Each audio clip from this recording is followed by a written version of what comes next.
Quelle est la différence entre le développé couché barre et le développé couché aux haltères? C'est très important. La différence, c'est que le développé couché barre est effectué avec une barre et que le développé couché aux haltères est, lui, effectué avec des haltères.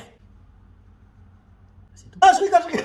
La principale différence va être bien évidemment la trajectoire. Avec deux haltères, tu as l'immense intérêt d'avoir une trajectoire qui est convergente et qui est naturelle. Alors que sur le développé couché barre, tu as une trajectoire qui est bien évidemment imposée. La deuxième différence va être au niveau de ton grip. Avec la barre, tu as bien évidemment une prise pronation qui est imposée, alors qu'avec les haltères, tu vas pouvoir varier vers une prise qui est à peu près semi-neutre, ce qui va être plus joints friendly, c'est-à-dire qui va être un petit peu plus safe pour tes articulations, surtout si tu n'as pas une bonne morphologie pour le bench. Je te recommande d'avoir une technique parfaite sur les deux mouvements, peu importe ta génétique, surtout si tu as une mauvaise génétique pour le bench, de bien rétracter ta zone scapulaire, de bien ponter pour bien mettre tes pectoraux en avant et pas avoir un recrutement deltoïdal trop grand. Les gens ont mal aux épaules parce qu'ils font du bench comme ça, avec les épaules complètement sorties. Non, bang, tu rétractes ta zone scapulaire, bang, bang, et c'est là que le pec prend tout. C'est très